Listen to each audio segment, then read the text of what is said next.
Today we've got Beto O'Rourke. Thanks for coming back on. Hey, it's a pleasure to be with you. I'm transmitting from Denton, Texas, where we just had a big community conversation here last night on democracy and voting rights. We had about 800 people who came out, which is a great showing for something that's not necessarily on the ballot and not connected to a candidate or a campaign, but obviously people care about. So great event last night. Now we're going into South Dallas to hold a similar event in that part of the community.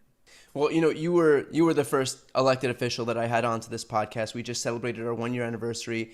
And actually the date that I had you on was June 8th, 2020. So by the time that this episode's released, it'll be almost a year ago to the day. So, thank you for supporting me back then and for coming back on now.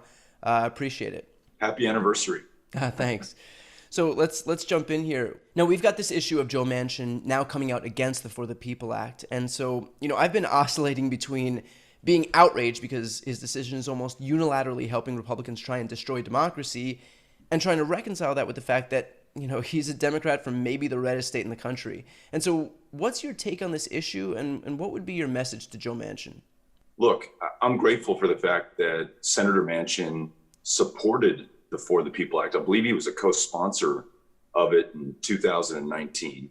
I know that he supports the principle of voting rights, and he wants to make sure that this democracy that so many men and women have put their lives on the line for, and so many of them have lost their lives in service to this country, defending our Constitution and this democracy of, by, and for the people. I know that he wants to do the right thing. And I also know that he's compelled by the idea of bipartisanship and finding that common ground. And frankly, I think that's a virtue. I know it's probably an unpopular one in both of our parties, but I'm grateful for the fact that he has tried to pursue that. I'm holding out the hope that after he exhausts every avenue of bipartisanship, and let's hope on one of those he finds those 10 Republican votes necessary to get voting rights passed. But should he not, I would love for him to come back, and I would love for all of us to welcome him back into the fold of support of the For the People Act. And what I know Senator Manchin knows, and Brian, I know you know this as well, major civil rights and voting rights legislation is always a tough process to pass, and very rarely has been done on a bipartisan basis. The 14th Amendment was passed on a party line vote. The 15th Amendment to the United States Constitution after the Civil War was passed on a party line vote. It may very well be that For the People, which will guarantee and expand voting rights in this country, the most significant piece of voting rights legislation since the 1965 Voting Rights Act, coming at a time that democracy is under attack, unlike any time in American history, it might require a party line vote. And so for those who are despairing over Senator Manchin's recent statements that he won't support this and he won't abolish or amend the filibuster, this happens all the time in tough negotiations, in tough situations. One party will walk away from the table. They'll tear up the contract. Your partner might leave the house and say they're never coming back. And then over time, you reconcile, you find that common ground again, and you maybe compromise, get to a consensus position, and you move forward. And I'm hoping that we can do that with Senator Manchin. And, there's a lot of hope resting on him, but there's one other important person, Brian, that I don't think we bring into this conversation often enough, and that's President Joe Biden. He said he'll sign this. I know he believes in this. He's fought for it during his Senate career as Vice President of the United States, and now as President. He said that this is one of the most important issues before us. But I'd love to see him do more. I'd love for him to bring the country together in a national speech and say, men and women of America, voting rights are under attack in 47 different states, 360 pieces of legislation. The citadel of democracy, our United States Capitol, was violently attacked on the 6th of January, and tens of millions of our fellow Americans believe in a big lie that the 2020 election was fraudulent, even though Donald Trump's own Secretary of Homeland Security called it the safest and most secure election in American history. People of America, Republicans and Democrats, let's come together to secure our democracy and to pass voting rights. We need that speech right now. We need that leadership from Joe Biden. And I think that will do a lot to help Joe Manchin get to the right place. building on that, Texas Democrats in the state house had inspired, the whole party last week when they walked out to deprive the chamber of a quorum and killed SB 7, which is the Texas Republicans' own voter suppression law. Now, Governor Abbott had promised to bring SB 7 up again for a vote in a special legislative session. I interviewed a member of the Texas State House, James Tallarico, last week, and he did mention that ultimately they would be unable to kill SB 7 when it comes back up for a vote. So I guess the question is, what's the move here? How do we stop what would arguably be the most severe voter suppression law in the country from taking hold? I think the metaphor, the analogy that comes to mind in answering your question is we're in this battle, this war for democracy across many fronts. I mentioned there's 47 state legislatures that are considering or have passed voter suppression legislation.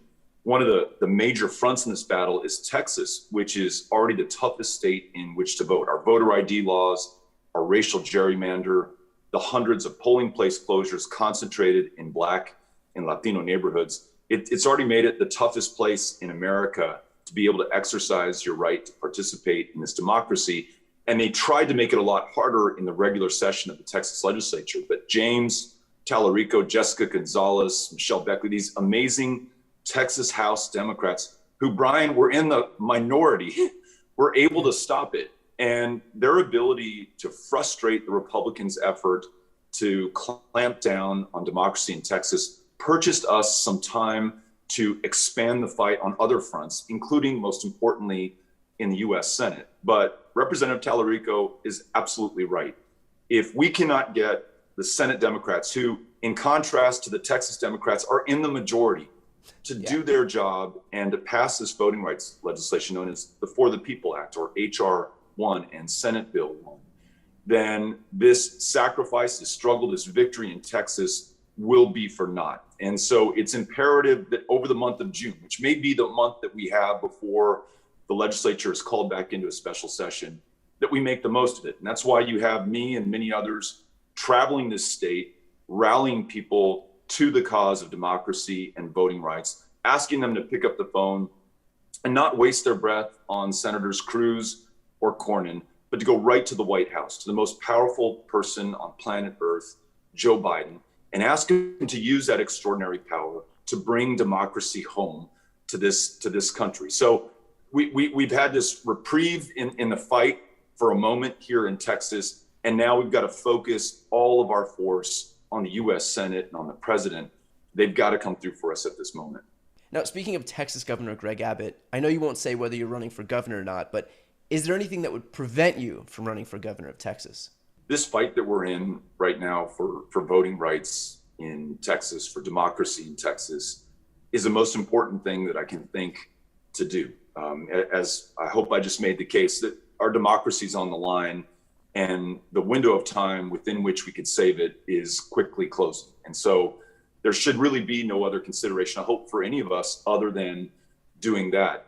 And on this question of running for governor, for me or anyone else, I don't know that it will matter if we fundamentally lose the right to vote in this state. I think the odds become that much longer, the playing field that less even, the odds that much more stacked, the game that much more rigged. We've got to make sure that we have free and fair elections. And then when we mount campaigns and support candidates, we know in good faith that we have a shot at winning at the end of the day. And especially in Texas, especially in Georgia, where on the eve of her 2018 campaign, Stacey Abrams was witness to the purging of hundreds of thousands of voters from those rolls. They just passed and signed into law, under a painting of a plantation, no less, some of the most restrictive voter suppression legislation in the country. So we need to win this fight. We absolutely must win this fight. It is existential, not for Democrats, by the way. It is existential for democracy. So let's see this through. And then if there is some other capacity in which I can serve, either as a candidate or supporting great candidates, I'm all in. I'm in for the distance for Texas. Well, a lot of the work that you do does intersect with the work that Stacey Abrams did in Georgia, but in this last election, whereas Georgia went blue, Texas hit some snags. So what's being done to rectify the issues in Texas, especially with the Latino population, and that Latino vote actually swinging to the right in places like South Texas and the Rio Grande Valley? Yeah, a couple of things. One, really important for all of us to remember that this is a state of 30 million people. And so to put it in relative context, on the first day of early voting in 2020, as many people voted in Harris County, where Houston is, as voted in the entire state of Georgia. So our 254 counties are extraordinarily diverse population, geographic and otherwise, requires a monumental effort and investment if we're going to produce similar results to those that we saw in Georgia in 2020 and in those amazing Senate wins in 2021. But a lesson that we can pull from the example that Stacey Abrams and the New Georgia Project, Fair Fight, and so many other grassroots groups set is this. Stacey reminds us that her goal was not so much to convince someone to vote for a Democrat, but to convince a Georgia voter to vote at all. After decades, generations of voter suppression, that is no small feat. And she and others were able to pull that off. And I think that's the secret of so much of their success.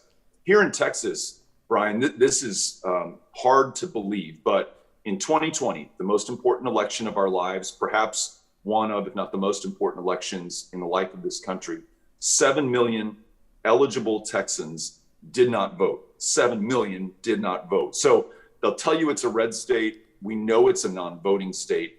Convincing or listening to those 7 million Texans as to why they did not vote and helping them to come to a conclusion that voting actually matters, that their voice actually counts, and that we're listening to them is the game. It's how we do this if we have free and fair elections to begin with. And so that's why you see Powered by People, our organization.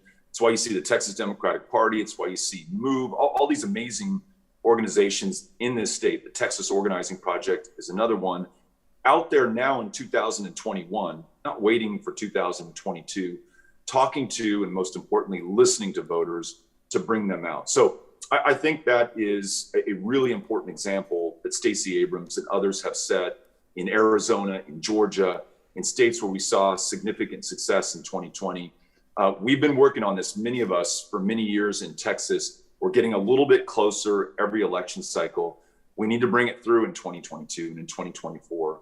Take some time, take some effort. And if you're watching this and you're interested and you want to be part of this fight, join us at Powered by People. It's poweredxpeople.org, and we'll put you to work. Certainly, if you're in Texas, we'll have you knocking on doors. If you're outside of the state and you want to help us, we'll put you on the phones and we'll have you texting.